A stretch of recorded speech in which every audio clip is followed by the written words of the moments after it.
So friends ನಮಸ್ತೆ. ಇನ್ನೊಂದು update ಏನಂತಂದರೆ, ತುಂಬ ಬೇಜಾರು ವಿಷಯ ಇವತ್ತು. ಏನಕ್ಕಂದರೆ ನೈಟು ಏನೋ ಒಂದು ತಾಯಿ ಮತ್ತು ಒಂದು ಮರಿಯಾನೆ ಏನೋ ನಮ್ಮ ಅಮ್ಮತ್ತಿ ಭಾಗ ಅಂದರೆ ಕೊಡಗಿನ ಅಮ್ಮತ್ತಿ ಭಾಗದಲ್ಲಿ ಗುಂಜಲಕೆರೆ ಅಂತ ಬರುತ್ತೆ.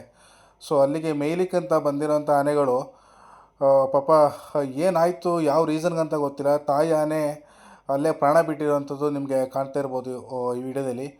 ಪಾಪ ಆ ಮರಿ ಬೆಳಗ್ಗೆಯಿಂದನೂ ಕೂಡ ಕಿರುಚಾಡ್ತಾ ಇದೆ.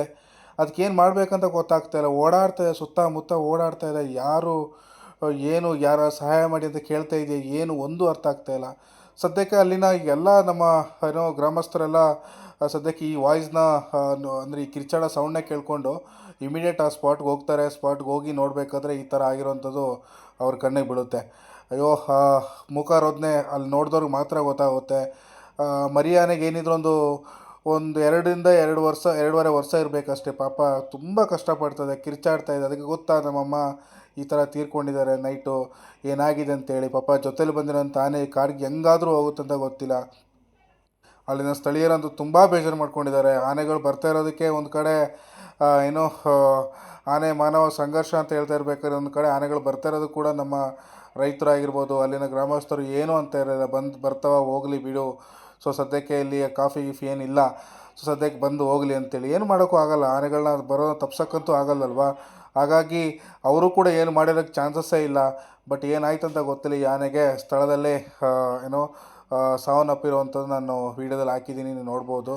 ಆ ಮರಿಯಾನೆನ ಮೂಕ ರೋದನೆ ಅಂತ ಹೇಳ್ಬೋದು. ಅಯ್ಯೋ, ಅದು ಕಿರ್ಚಾಡ್ತಾ ಇದೆ ಅಂತಂದರೆ ಹತ್ರಕ್ಕೆ ಯಾರನ್ನೂ ಬಿಡ್ತಾ ಇಲ್ಲ. ಸೊ ಇಮಿಡಿಯೇಟ್ ಅಲ್ಲಿಗೆ ನಮ್ಮ ಅರಣ್ಯ ಅಧಿಕಾರಿಗಳು ಪಾಲಿಬೆಟ್ಟ ಸಿದ್ದಾಪುರದ ಏನೋ ಅರಣ್ಯ ಅಧಿಕಾರಿಗಳು ಕೂಡ ಧಾವಿಸಿದ್ದಾರೆ.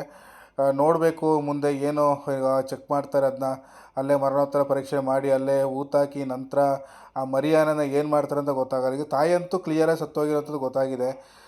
ನನ್ನ ಪ್ರಕಾರ ಆನೆನ ಬಿಡೋದು ತುಂಬ ಡೌಟ್. ಯಾಕಂದರೆ ಮರಿಯಾನೆ ಸ್ಟೇ ಆಗೋದು ಅಂದರೆ ಸ್ಟೇಬಲ್ ಆಗಲ್ಲ ಅದು ಕಾಡಲ್ಲಿ. ನಿಮಗೆ ಗೊತ್ತಿರೋಂಗೆ ನೆನ್ನೆನೂ ಕೂಡ ಒಂದು ಇನ್ಸಿಡೆಂಟ್ ನಡೀತು ನಮ್ಮ ಎಚ್ ಡಿ ಕೋಟೆ ಭಾಗದಲ್ಲಿ. ಆ ಮರಿಯನ್ನು ಕೂಡ ಹೆಂಗೆ ಬಂದು ಈಗ ಏನೋ ಸಾಕ್ತಾ ಇದ್ದಾರೆ. ಅದೇ ರೀತಿ ಈ ಆನೆಯನ್ನು ಸಾಕಿದರೆ ಒಳ್ಳೆದಿತ್ತೇನೋ ಅನಿಸ್ತಾ ಇದೆ. ತುಂಬ ಬೇಜಾರು ವಿಷಯ. ನನಗಂತೂ ಆ ವಿಡಿಯೋ ನೋಡಿ ತುಂಬ ಒಂಥರ ಬೇಜಾರಾಯಿತು. ತಾಯಿನ ಚಿಕ್ಕ ವಯಸ್ಸಲ್ಲೇ ತಾಯಿ ಕಳ್ಕೊಂಡಿರೋಂಥ ಆನೆ ಹೆಂಗಾದರೂ ಬದುಕುತ್ತೋ ಏನೋ ಅಂತ ಗೊತ್ತಾಗ್ತಾಯಿಲ್ಲ. ಪಾಪ ಅಷ್ಟು ಖುಷಿನ ನೈಟು ಕಾಡಿಂದ ಬಿಟ್ಟು ಬಂದಿರುತ್ತೆ. ಇವಾಗ ಹಿಂಗಾದರೆ ಬೇಜಾರು ವಿಷಯ ಅಲ್ವಾ. ನೋಡಬೇಕು, ನಮ್ಮ ಆದಷ್ಟು ಅರಣ್ಯ ಅಧಿಕಾರಿಗಳು ಅದನ್ನ ರೆಸ್ಕ್ಯೂ ಮಾಡಿ ಏನಾದರೂ ಸದ್ಯಕ್ಕೆ ನಮ್ಮ ಮತ್ತಿಗೋಡು ಕ್ಯಾಂಪೇ ಇರೋದು. ಮತ್ತಿಗೋಡು ಕ್ಯಾಂಪಿಗೆ ಕರ್ಕೊಬಂದು ಏನಾದರೂ ಅದನ್ನ ಪಳಗಿಸೋ ವ್ಯವಸ್ಥೆ ಮಾಡಬೇಕು. ನುರಿತ ಮಾವುತರು ಕೊಡಬೇಕಾಗುತ್ತೆ, ತುಂಬ ಅನುಭವಿ ಮಾವುತರು ಕೊಡಬೇಕಾಗುತ್ತೆ. ಅವರು ಕೊಟ್ಟರೆ ಮಾತ್ರ ಮಕ್ಕಳ ಥರ ನೋಡ್ಕೊಳ್ತಾರಷ್ಟೇ. ಸೊ ಏನಕ್ಕಂತಂದರೆ ಆನೆ ಮರಿಯಾನೆನ ಪಳಗಿಸೋದು, ಅದನ್ನು ರೆಸ್ಕ್ಯೂ ಮಾಡೋದು, ಇವ್ರನ್ನ ಹತೋಟಿಗೆ ತಗೊಳ್ಳೋದು ತುಂಬ ಕಷ್ಟ ಇರುತ್ತೆ. ತುಂಬ ಮರಿಯಾನೆ ಅಲ್ವಾ, ಅದಕ್ಕೆ ಇವಾಗ ತಿನ್ನೋಕ್ಕೂ ಕೂಡ ಅಷ್ಟು ಅಂಥ ದೊಡ್ಡ ದೊಡ್ಡ ಫುಡ್ಡೆಲ್ಲ ಕೊಡೋಕ್ಕಾಗಲ್ಲ. ಅದಕ್ಕೆ ಹಾಲು ತಾಯಿದು ಏನೋ ಪ್ರೀತಿ, ಆ ಪ್ರೀತಿಲೇ ಬದುಕಬೇಕಾಗಿರೋಂಥ ಆನೆ ಇವಾಗ ತೀರ್ಕೊಂಡಿರೋಂಥ ನೋಡಿದ್ರೆ ತುಂಬ ಹೊಟ್ಟೆ ಉರಿಯುತ್ತೆ. ನನಗಂತೂ ವೀಡಿಯೋದಲ್ಲಿ ವೀಡಿಯೋ ಪೋಸ್ಟ್ ಮಾಡಬೇಕಾದ್ರೆ ತುಂಬ ಬೇಜಾರಾಯಿತು. ಯಾಕಂತಂದರೆ ನಮ್ಮ ಕೊಡಗಿನಲ್ಲಿ ಇದು 2ನೇ ಆನೆ ತೀರ್ಕೊತಾರೆ. ಜೂನಲ್ಲಿ ಕೂಡ ಒಂದು ಆನೆ ತೀರ್ಕೊಳ್ಳುತ್ತೆ ನಮ್ಮ ನಾಪಕ್ಕಲ್ ಭಾಗದಲ್ಲಿ. ಇವಾಗ ಇಲ್ಲೊಂದು ಆನೆ ತೀರ್ಕೊಳ್ಳುತ್ತೆ ಅಂತಂದರೆ ತುಂಬ ಬೇಜಾರು. ಯಾಕಾದರೂ ಈ ಥರ ಆನೆಗಳು ಸಾಯ್ತಾ ಇದ್ದಾವೆ ಏನೋ ಒಂದು ಅರ್ಥ ಆಗ್ತಿಲ್ಲ. ಈ ವರ್ಷ ಅಂತೂ ಅತಿ ಹೆಚ್ಚು ಆನೆಗಳು ಸತ್ತಿರೋ ಅಂತಲೇ ನೋಡ್ಬೋದು. ತುಂಬ ಬೇಜಾರು ವಿಷಯ. ಏನಕ್ಕಾದರೂ ಕಾಡಿಂದ ಆನೆಗಳು ಆಚೆ ಬರ್ತಾಯಿದ್ದು ಅಂತಲೇ ಅರ್ಥ ಆಗಲ್ಲ. ಕಾಡಿನಲ್ಲೇ ಏನಾರು ಆಗೋಗ್ಬಿಟ್ರೆ ನಮಗೆ ಗೊತ್ತಾಗಲ್ಲ. ತೋಟಕ್ಕೆಲ್ಲ ಬಂದು ಆದರೆ ನಮ್ಮ ಗ್ರಾಮಗಳಲ್ಲಿ ತುಂಬ ಬೇಜಾರು ವಿಷಯ.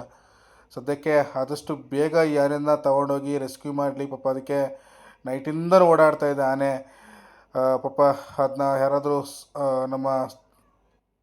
ನಮ್ಮ ಅಧಿಕಾರಿಗಳು ಯಾರಿದ್ದಾರೆ ಅದನ್ನ ರೆಸ್ಕ್ಯೂ ಮಾಡಿ ಅದನ್ನ ಸಾಕಿದರೆ ಚೆನ್ನಾಗಿರುತ್ತೆ. ಸಾಕಿ ನೋಡೋಣ, ನಾನು ಸಾಕ್ತಾರ ಅಥವಾ ಅದನ್ನ ಬಿಡೋಕ್ಕಂತೂ ಚಾನ್ಸಸ್ ಸಾಕಲೇಬೇಕು. ಎಲ್ಲಿ ಕರ್ಕೊಂಡು ಹೋದ್ರು ಏನು ಅಂತೇಳಿ ನಿಮಗೆ ಅಪ್ಡೇಟ್ನ ಮಾಡ್ತೀನಿ ಅಂತ ವೀಡಿಯೋ ಮುಗಿಸ್ತಾ ಇದ್ದೀನಿ. Thank you so much.